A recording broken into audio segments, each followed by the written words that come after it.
Durante a longa história do país, é possível se lembrar de dias em que o Brasil basicamente parou, seja por uma notícia, um evento ou uma mudança significativa. Foram dias que marcaram e então separamos 5 deles para o vídeo de hoje.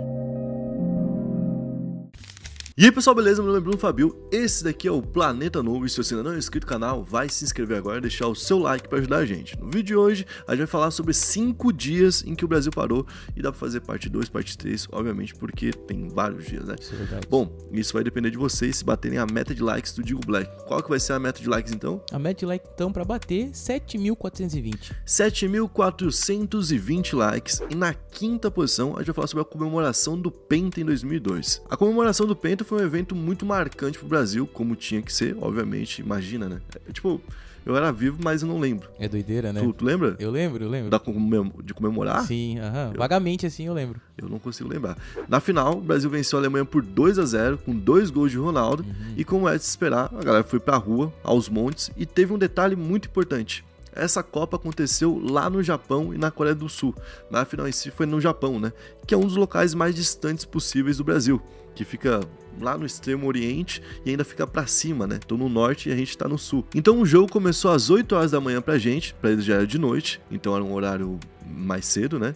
E foi no domingo, então ajudou muito a gente poder assistir. 8 horas da manhã, domingo, Brasil parado, tinha mais de 100 mil pessoas na Paulista, por exemplo, pra poder ver, que já estavam lá desde madrugada pra poder acompanhar o Brasil. E quando o Brasil ganhou, teve um outro detalhe, por eles estar tão longe, a viagem pra cá era uma viagem muito longa, uma viagem de mais de um dia. Por isso, o Brasil inteiro ficou em festa por mais de um dia. Olha que doideira, mano. Por quê? Porque tinha que esperar os caras chegarem pra virem com a taça e passear. Quando os jogadores chegaram, foram pra Brasília pra ganhar aquela famosa medalha de honra, né? Foi nesse momento, inclusive, que o Vampeta foi famoso com aquelas cambalhotas dele. E depois, cada um deles foi pro seu estado viver um carnaval particular. Os caras foram pra Bahia, uns caras foram pro Sul, os caras foram ali pra São Paulo, outros foram pro Rio de Janeiro. Tipo, teve festa em vários lugares do país. Essa festa, então, durou mais de um dia, né? Durou bem mais que um dia. E a cobertura naquela época foi pesada na Globo. A Globo, normalmente, ela, quando vai cobrir um grande evento, ela abre espaço dentro dos programas para poder falar sobre. Mas em determinados programas, como por exemplo, Mais Você, é um programa que normalmente abre espaço para uma notícia grande. Agora, tipo, o Jornal Nacional, ele não costuma quebrar sua grade para poder falar de futebol, por exemplo, né? Fala rapidamente, mas volta para suas notícias normal. Nesse dia não, o Jornal Nacional foi basicamente um podcast daquela época, da Fátima Bernardes, com todos os jogadores da Copa, onde ela tava inclusive ali com a taça, né? Ela ficava entrevistando os caras e ela foi inclusive eleita a musa da Copa pelos próprios jogadores. Detalhe, ela era âncora também ali do Jornal Nacional junto com o William Bonner, e ela deixou de ser âncora durante o mês da Copa para cobrir a seleção junto da seleção ali, né? E nesse dia ela pegou o programa quase que inteiro para si. Então, tipo assim, foi algo realmente que parou o Brasil. E se acontecer de novo, né? Se a gente for hexa, com certeza vai parar outra vez. E tem um detalhe, a audiência, cara, era muito grande, era quase total, porque como a gente falou, é um momento de manhã, não é um momento que normalmente tem grandes programas, de grande investimento e tal. Então a Globo não tá concorrendo com ninguém, a audiência é quase toda dela, porque ela era a única que tinha os direitos de transmitir, né, a Copa do Mundo. E foi tão absurda essa audiência que agora em 2020, quando tava na pandemia, a Globo tava reprisando alguns momentos marcantes e reprisou a final da Copa de 2002. E ela ganhou na audiência de todo mundo naquele dia, teve pontos acima da média por conta de ser realmente um momento muito marcante. Eu acho que só de relembrar a galera já deve ficar muito em choque, né, mano? Porque só de imaginar, né? Tipo, cara, imagina a gente ganhar na Copa. Na quarta posição a gente vai falar de um momento marcante, mais triste, né? A morte de Ayrton Senna em 1994. Ayrton Senna faleceu em 1º de maio de 94, durante o Grande Prêmio de San Marino, realizado na Itália. Ele estava competindo pela equipe Williams-Renault na época. O acidente fatal aconteceu durante a corrida, quando Senna perdeu o controle de seu carro na curva Tamburello, uma das partes mais velozes e desafiadoras do circuito. O carro de Senna bateu violentamente contra um muro de proteção, causando danos graves ao piloto. Ele foi rapidamente socorrido e levado ao hospital, mas não resistiu aos ferimentos e foi declarado morto mais tarde naquele mesmo dia. O falecimento de Ayrton Senna provocou uma onda de luto em todo o mundo, especialmente no Brasil, onde ele era considerado um herói nacional. O governo brasileiro decretou 3 dias de luto nacional em sua homenagem. Milhões de pessoas compareceram às cerimônias fúnebres e prestaram homenagens ao piloto. E vai lembrar que um dia antes do Ayrton Senna ter tido o acidente, já tinha havido um acidente num teste que rolou, né? Na mesma pista, e um piloto também tinha perdido a vida. Então, é um local que já estava mostrando que poderia ser bem perigoso. E tem um detalhe, o Ayrton Senna, ele participa desse acidente, ele é levado até o hospital, como a gente falou, e existe uma teoria de que talvez isso tenha sido feito como uma espécie de teatro. Por quê? Porque tem uma regra que se uma morte acontece dentro de uma pista de corrida, tinha essa regra por lá, né, na Itália, a corrida é invalidada, é suspensa e tem que parar. Então, para não acabar com o evento e colocar aquela pista, né, em debate, provavelmente também ia bloquear a pista logo em seguida, né, eles poderiam ter colocado o Ayrton, então, para receber o resgate, mesmo ele já não tendo mais vida. Na época, a Globo tava transmitindo isso ao vivo, cara. Então, isso daqui é muito impressionante. Por quê? Porque tinha uma audiência muito grande, primeiro, a Fórmula 1 nessa época, é uma época que o Brasil não ganhava a Copa do Mundo, então, tipo, o Brasil vai ganhar, inclusive, nesse ano, em 94, ganha da Itália, que é onde ele falece, tem um monte de ligação, inclusive, tem alguns jogadores da Itália que já falaram sobre, que foi pros pênaltis, né, o jogo entre Brasil e Itália em 94, o Brasil ganha nos pênaltis, e tem gente que fala que o último pênalti que o Baggio chuta longe pra caramba, quem puxou foi o Ayrton Senna, tem gente que defende até hoje, falando, não, é o ano que o Brasil tinha que ganhar algo, porque o Ayrton Senna tinha falecido, então, quando a gente viu o Brasil ganhando, a gente ficou feliz também e tudo mais, então, tipo assim, o nível de comoção era tão grande que tinha invadido também o futebol naquela época, né, e a Globo tava transmitindo ao vivo e também deu a notícia ao vivo. O Roberto Cabrini, que estava no local, seguiu para o hospital em Bolonha, para onde o Senna foi levado. E de lá ele enviava para o Brasil, através de um telefone celular, vários boletins sobre o estado de saúde do piloto. O país inteiro então parou para ficar acompanhando esses boletins. E a 1h40 da tarde, coube o Cabrini a tarefa de anunciar o falecimento do Ayrton Senna. O velório foi realizado no Salão Nobre de Assembleia Legislativa de São Paulo e mais de 100 mil pessoas foram até o salão para poder se despedir dele. Imagina. Além disso, 3 milhões de pessoas foram para a rua só em São Paulo, cara. Olha só, mano, imagina. Na época, a comoção foi tão grande que tinha um cara chamado Alan Prost, que a galera da Fórmula 1 me perdoe que eu não vou ter tanta profundidade pra falar, mas que é um cara que realmente tinha uma rivalidade com ele há algum tempo, chegaram a ter uns entreveros quase de se pegar no tapa mesmo, e durante muito tempo foi um cara que não queria estar perto do Senna, né, mas que nesse momento, e dizem que um pouco antes até dele falecer, eles tinham feito as pazes e tudo mais, né, e que nesse momento ele deixou a rivalidade de lado, foi até o velório do Senna, e inclusive ali ajudou a carregar o caixão dele, então é uma imagem bem forte, porque é um cara que deu total respeito pro Ayrton Senna naquele momento, e ele até falou o seguinte: tive meus problemas com o Senna, mas reconheço que foi um dos maiores pilotos que vi, e fez parte da minha vida, como não daria o último adeus. Doideira, né, mano? Eu vejo isso mais ou menos como o Maradona e o Pelé. Quando o Maradona morreu, o Pelé foi lá e falou e tudo mais sobre o Maradona, e eu acho que mesmo até se o Pelé morresse, eu acho que o Maradona faria o mesmo também, tipo, se tivesse acontecido Sim, antes, né? Uhum. Na terceira posição, a gente vai falar do acidente da Chapecoense em 2016. O acidente do avião da Chapecoense aconteceu em 28 de novembro de 2016. A Chapecoense, que é de Santa Catarina, estava a caminho de Medellín, na Colômbia, para disputar a primeira partida da final da Copa Sul-Americana contra o time colombiano Atlético Nacional. O voo da Lamia, uma companhia aérea boliviana, transportava 77 pessoas a bordo, incluindo jogadores, comissão técnica, jornalistas e tripulantes. A equipe da Chapecoense estava viajando em um dos momentos mais significativos de sua história, pois havia superado expectativas e alcançado a final da Copa Sul-Americana. Tragicamente, o avião que transportava a equipe caiu nas montanhas próximas a Medellín, pouco antes de chegar ao aeroporto. O acidente resultou em 71 vítimas fatais, incluindo 19 jogadores do time, o treinador, membros da comissão técnica, jornalistas e tripulantes. Apenas 6 pessoas sobreviveram à tragédia, e as investigações posteriores revelaram que o acidente aconteceu devido à falta de combustível. O piloto não declarou uma emergência a tempo e o avião então ficou sem combustível pouco antes de chegar ao aeroporto. Esse momento também foi um momento muito marcante. Ele aconteceu pela madrugada, né? Então quando a galera tava acordando e pegando o celular, indo pro computador,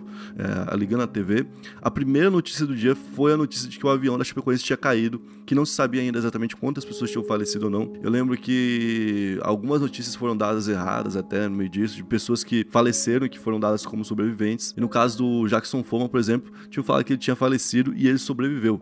Então tava tudo muito difícil, obviamente, todo mundo foi pego de surpresa, né? E naquela época foi até uma situação complicada, porque quem foi cobrir isso foi quem tinha mais, né, domínio do assunto. Ou seja, chamaram o pessoal do esporte para cobrir toda a situação, só que o pessoal do esporte trabalhava com essas pessoas. Tinha muitos jornalistas ali dentro, os jogadores em si, né, que convivem Sim. com jornalistas viajando e tudo mais. E como é um time, como a gente falou, que tava em alta, né, a Chapecoense era muito aberta pra mídia. Qualquer mídia que vinha era abraçado pela Chapecoense. Então nisso, tipo, a Chapecoense do nada tava sendo transmitida, tava tendo torcida fora do estado, né? Tinha pessoas que só por simpatia e por gostarem de futebol estavam torcendo pra Chapecoense. Eu lembro que o Goiás foi uma final da Sul-Americana, eu torci pro Goiás. A Ponte Preta eu torci pra Ponte Preta, porque é legal você ver um time menor ali, né, que não tem grandes títulos, podendo ganhar um grande título. Então, A Chapecoense naquele momento estava mais popular, estava próximo desses caras e tornou tudo ainda mais triste. E as homenagens e atitudes que foram feitas logo depois foram, tipo, inúmeras. Eu encontrei uma lista, por exemplo, de 150 times que homenagearam a Chapecoense estampando ali o brasão do time, né? O Atlético Nacional, que era o time colombiano que seria o adversário da Chapecoense na final e que ia disputar ali, né, o campeonato com eles, pediu à Conmebol que cedesse ali o título da Copa Sul-Americana à Chapecoense como um gesto de solidariedade. Ou seja, o Atlético Nacional também é campeão, certo? E inclusive de uma forma muito honrosa. Sim. Naquela época, inclusive, a Colômbia se aproximou muito do Brasil em relações humanas, né? Tendo um jogo depois em homenagem pelo que eles fizeram pela Chapecoense na época, e eles também lotaram todo um estádio para poder se despedir ali dos jogadores da Chapecoense. Além da Colômbia, vários times da América do Sul, como Colo-Colo, Nacional, Peñarol, Rosário Central, times de vários países, né? Se posicionaram também, fizeram homenagens, colocaram o escudo da Chapecoense em suas redes sociais, ou então estamparam no uniforme ali o brasão, né? E os clubes do Brasil fizeram o mesmo na rodada final do Brasileirão, que ainda tinha por vir e que teve que ser realizado, porque muito se discutiu se ia ser ou não, porque tinha algumas disputas aí, né, aberto, como por exemplo, quem ia ser rebaixado ou não. Naquela época tinha até o Internacional, se não me engano, lutando para não cair. Todos os times do Brasil homenagearam a Chapecoense, colocaram ali no uniforme, né, o símbolo da Chapecoense, e o jogo do time contra o Atlético Mineiro, que ia acontecer, que na rodada ainda tinha, né, teve um duplo WO, que o Atlético Mineiro também abriu mão de só mandar um representante, por exemplo, e tentar de alguma forma ganhar pontos. Então, tipo assim, todos os times entenderam que era uma situação realmente muito forte, muito grande, e que todos tinham que colaborar naquele momento, né. A torcida do Liverpool da Inglaterra também homenageou o time, Real Madrid e Barcelona também estamparam o símbolo da Chapecoense no uniforme, e o Cavani, na época do PSG, homenageou o time após um gol. Foram muitas homenagens, e um dos momentos mais marcantes foi a volta dos corpos, né, e o velório, que foi totalmente transmitido e narrado naquela época pelo Galvão Bueno, que também se emocionou ao vivo. Nesse velório também a gente teve a presença de pessoas do mundo todo que ficaram sentidos com o que aconteceu, como por exemplo o zagueiro Puyol, que não tinha nenhuma ligação anterior com a Chapecoense, né? Foi só uma questão de realmente se fazer presente. Na segunda posição, a gente vai falar sobre o sequestro do Silvio Santos. Dias antes do sequestro do Silvio, teve o sequestro da filha dele, a Patrícia. Tipo, tudo na vida do Silvio parece que é meio maluco, né? No dia 21 de agosto, ela foi feita de refém, levada então para um sequestro, e ela só foi libertada no dia 28, ou seja, passou ali uma semana, né, em cárcere. E isso após o pagamento de um resgate de R$500 mil, que na época valia muito mais do que barra de ouro. É verdade, né? No dia 30, 2 dias depois que ele tinha pago, que ela tinha voltado e tudo mais, um dos sequestradores de Patrícia, que chamava Fernando Pinto, reapareceu e invadiu a casa do Silvio em São Paulo. Então o cara falou, pô, deu certo, foi de volta. Foi basicamente isso que ele pensou. É tipo, eu acho que ele paga o resgate, então vou sequestrar ele e pedir mais. Ele pensou, pô, queria um cara igual o Silvio Santos, quem tem? Não tem, vou sequestrar ele de volta. E a família em si conseguiu fugir na hora que ele invadiu o local, né? Mas o Silvio ficou rendido na casa com uma arma apontada pra cabeça. Os policiais militares foram então pra casa e até ficou meio confuso, por quê? Porque tava o Brasil inteiro já falando do Silvio Santos, sobre o sequestro da filha dele. Do nada, veio a notícia, ó, tipo, ela tá aqui, tá bem e tudo mais. E do nada tá o Silvio sequestrado. Parecia até tipo, será que não é um bagulho pra audiência do Silvio, algo assim? E não tinha nada a ver. Era inclusive o mesmo cara que tinha feito antes. Eu lembro que na época, quando surgiu até a notícia, disseram que o cara tinha prendido toda a família e o Silvio que tinha falado, não, deixa minha família aí, fica só comigo, é eu que tu quer, né? Então fica só comigo, deixa minha família aí. Se ele for dando um conselho pro cara, né? Tipo tu faz isso. o que da vida? E, ó, vou te dar uns conselhos aqui, ó, foi grana assim, assim, assim, tal. E aí disse que o sequestrador ficou, tipo, de boa com ele, tá ligado? Pra deixar a situação mais... Porque o Silvio sabia que o que acontecia. Se o cara se estressasse com qualquer coisa, mesmo que não fosse com o Silvio, ele podia matar o Silvio. Claro. Essa é a verdade, tá ligado? Então, tipo, o Silvio sabia que se ele deixasse o cara calmo, ele ia estar mais longe dessa situação. E ele ficou ali quase 8 horas como refém, porque o cara não quis negociar com a polícia. Ele só falou o seguinte, eu quero um helicóptero pra fuga, não quero ser seguido, e é isso. E daí eu vou soltar o Silvio. Ou então, traga um governador de São Paulo, o Geraldo Alckmin, que foi até o local, tá ligado? E negociou com ele, e aí sim, ele se entregou e falou, agora eu não vou ser executado. E um negócio que mostra o quanto isso daqui foi grande, é que esse sequestro aí da filha do Silvio, da Patrícia, né, ele foi meio que coberto assim de lado pela Globo, porque a Globo, ela tem uma política de não mostrar, tipo, outros canais, outros apresentadores, e fingir que, por exemplo, o Silvio Santos não existe, né? Por muito tempo isso aconteceu. Só que quando veio a notícia que o Silvio tava sequestrado, a Globo noticiou na hora que ficou sabendo. Tava tendo ali o programa da Ana Maria Braga, do nada o Carlos Nascimento entrou com o Jornal Hoje, falando, oi... Acabou aí que o Silvio foi sequestrado, vem pra cá. Como é que os caras vão perder essa, né? E depois das 9 horas, o caso passou a ser coberto totalmente, não só pela Globo, mas por todos os canais de TV, obviamente. E uma pesquisa foi feita para ver o tamanho da audiência e descobriu que 30% dos aparelhos de TV em São Paulo ficavam ligados no período da manhã, certo? E que nesse dia, no dia do sequestro, 55% ficaram ligados. Ou seja, não interferiu só na audiência, interferiu no número de televisões ligadas. Imagina, mano, a luz, as empresas de luz quanto ganhou. Faturando um monte. Uhum. Aí, ó, quem pode estar por trás. O Silvio, então, foi liberado. Ele não falou sobre o que na época todo mundo pensou, pô, agora o Silvio tá com o queijo e a faca na mão. Por quê? Ele vai fazer o programa dele, ele vai falar sobre durante horas, vai fazer o que bem entender e o Brasil inteiro vai assistir e ele vai ganhar dinheiro. No final das contas, deu boa pro Silvio, né? E ele não quis falar sobre, não deu entrevista, inventou uma história que se ele desse entrevista ia morrer no outro dia. Ele já tem essa história há muito tempo, daí não dá entrevista pra ninguém, né? E a polêmica meio que continuou, porque como ele não falou sobre, muita gente viu assim, será que é real? Será que não é real? E esse cara aí, o que vai acontecer com ele? Pô, o cara sequestrou 2 vezes o Silvio Santos vai mandar matar, tá ligado?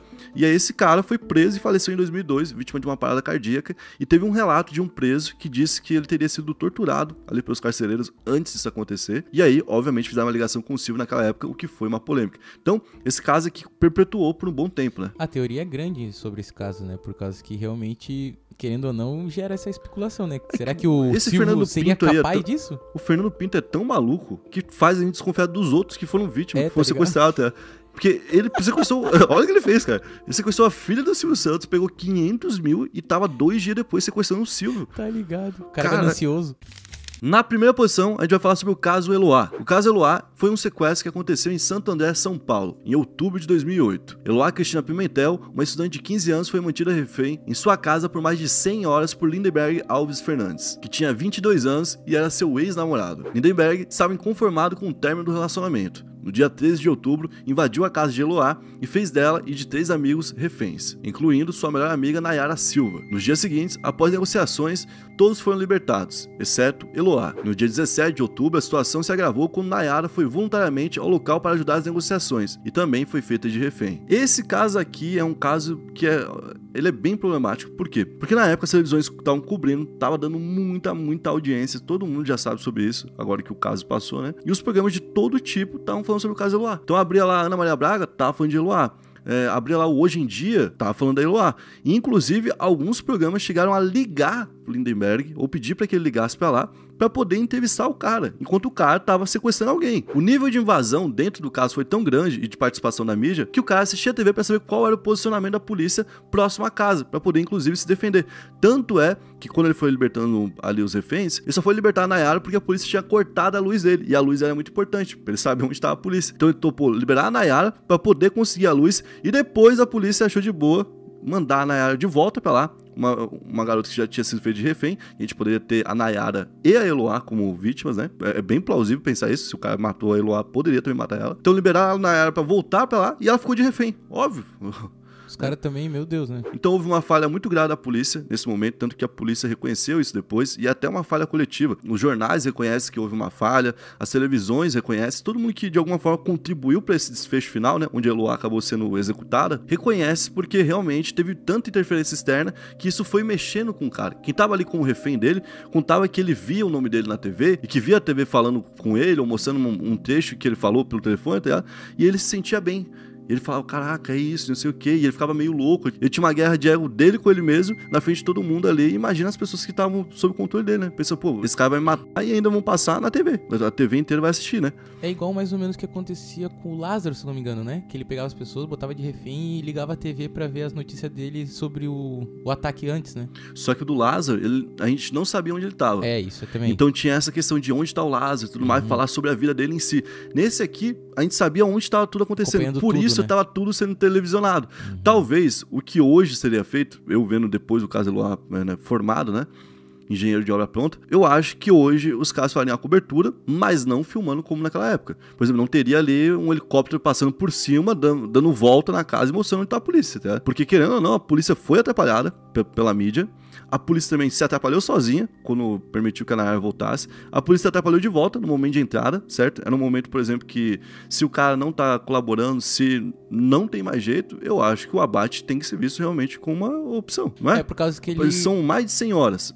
Querendo ou não, são mais de 100 horas. Já teve todo tipo de negociação. O cara já conversou até com a Sônia Abrão. tá ligado? E aí o cara continua colocando a vida dos outros em risco. Então, tipo, nesse momento, se a gente olha e não consegue ver que a situação se resolver sem nenhuma vítima, que a vítima seja o cara. Não é? Eu também acho bem válido. Tipo, é uma situação complicada, é uma decisão difícil, mas eu acho que Tem é o que que ser deveria ter analisado, mas eu acho que é uma opção. No final das contas, eu acho que acabaria acontecendo isso se fosse feito no dia de hoje. Tanto é que em outros sequestros que aconteceram recentemente, a gente viu a utilização de snipers para poder, né, resolver a situação. Porque, cara, no final das contas, você pode ter a pessoa ali que tá de refém morrendo. Isso é verdade. É muito complicado. E eu né? acho que pra polícia, quando eles não conseguem liberar o refém, eu acho que é muito pior pra eles, tá ligado? Do que eles conseguirem até mesmo prender o meliante depois. É, porque, exatamente, o que vai depois também pesar mais contra, né, a corporação? Ter matado o cara, que vai pesar de alguma forma, Sim. ou ter deixado o cara matar a vítima. Tá ligado? Tem isso também. Bom, esse foi o vídeo de hoje, eu espero que vocês tenham curtido a forma que a gente abordou os temas. Se você curtiu, você vai deixar os seus likes aí pra ajudar a gente a bater a meta Bora, e trazer a parte 2, beleza? Tamo junto, valeu, é nóis.